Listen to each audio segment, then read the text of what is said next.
lot of teams in Web3 are worried right now, like genuinely concerned. I'm seeing it in every call I take, every Discord, Telegram community I pop into, every founder conversation. User numbers are dropping, activity is slowing down. The campaigns that worked 6 months ago, they are not eating anymore. And the first instinct every single time is to say, oh, we need more users. We need to grow faster. We need a bigger funnel. But here's the thing nobody wants to hear. Most Web3 projects don't have a growth problem, they have a retention problem. And until you fix that, hmm, nothing else you do is going to stick. Welcome back to Web3 Quick Bites. I'm your host, Olabisi. And today, I want to talk about something that doesn't get nearly enough attention in this space. It's not acquisition, neither is it viral campaigns. And it's not a we just launched and got 50,000 signups in a week. What we are going to talk about today is retention because in this market right now, in 2026, the question is not how do we get more people in the door? The real question is why aren't the people who already came staying? For a long time, Web3 measured success the wrong way. We celebrated wallet count, we celebrated community member numbers, we celebrated quest completions and campaign participations and total signups this month. But on the surface, all of that looked like traction. It looked like we were building something. But a lot of that activity wasn't interest. It was opportunity. People were not showing up because they believed in what you were building. They were showing up because there was something to claim. Points, tokens, airdrop, expectations, the promise of free money. And I'm not saying that to judge anyone, users or founders. That's just what the incentive structure rewarded. But here is the problem. That kind of growth does not last. No, it never does. Because the second the incentives dry up, or the second a better incentive shows up somewhere else, those users are gone. And you are left looking at your dashboards wondering what just happened. It feels like a dream. Now that we are in a market where incentives don't eat the same way they used to, we are seeing the truth. And the truth is what is uncomfortable. Users came, they completed the task, they minted the NFTs or they minted the thing or claimed the airdrop or end the point, whatever the reward structure is. And then they left. No habit formed, no attachment built, no reason to come back on a random Tuesday when there's nothing being given away. This this right here is what a retention problem looks like.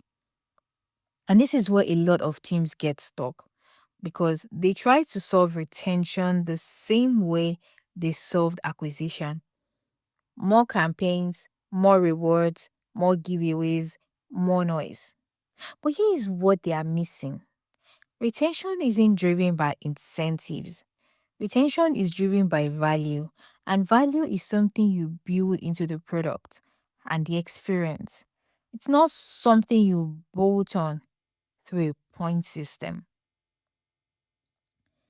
You see, now I'm sure a lot of people hear retention problem and they immediately think, oh, that's a product issue.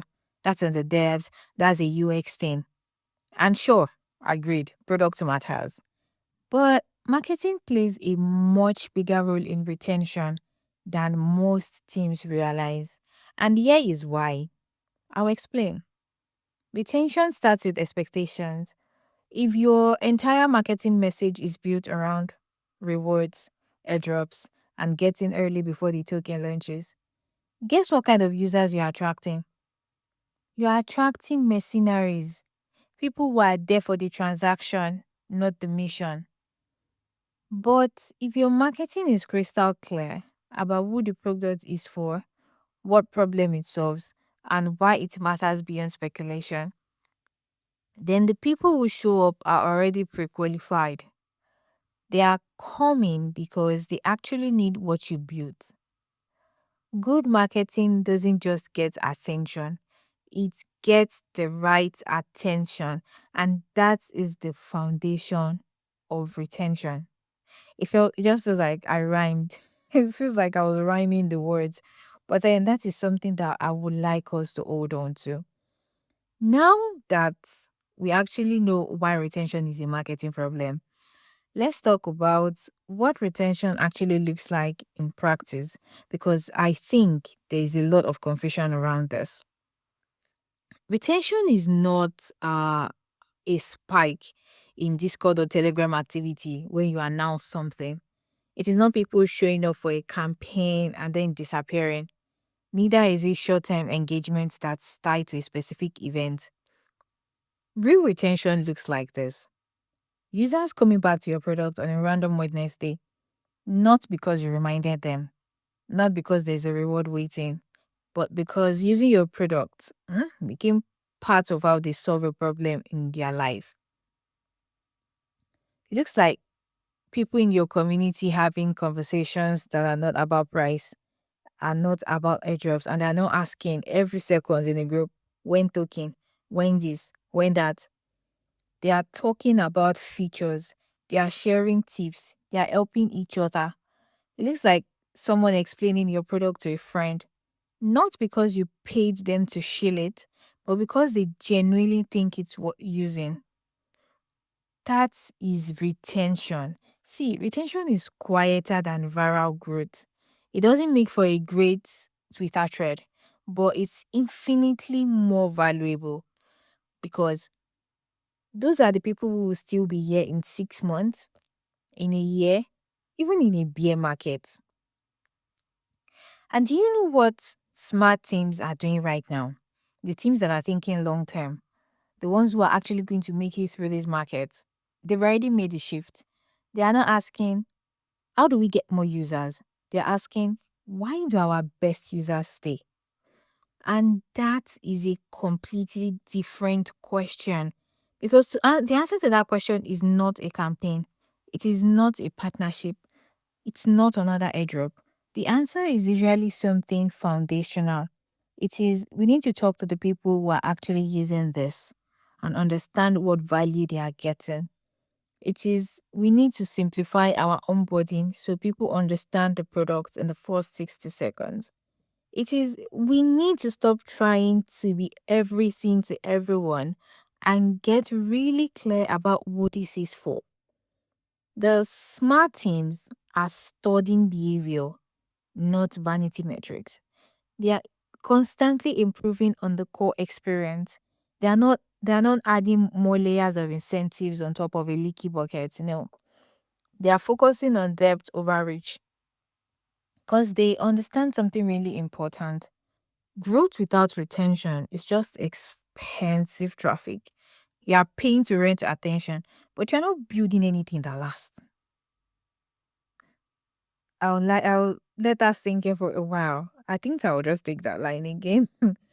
See, they understand something really important, yeah? Growth without retention is just expensive traffic. You're paying to rent attention, but you're not building anything that lasts. So if you're a founder, a builder, a marketer, and you're building a website right now, or if you're responsible for growth or marketing or community in any capacity, this is the moment to shift your focus. I want you to stop chasing bigger numbers and start building stronger relationships. Stop optimizing for the spike. Start optimizing for the second visit, the 10th visit, the 100th visit, the 1,000 visit. The moment when someone recommends your product without you asking them to, that is when you've won. That is when you can me take a few seconds and relax. The work always continues anyways, but then when you've gotten to that stage, now you know that okay, you've optimized for the you've optimized your product to a stage where you don't have to incentivize anymore. People are now visiting without you doing too much.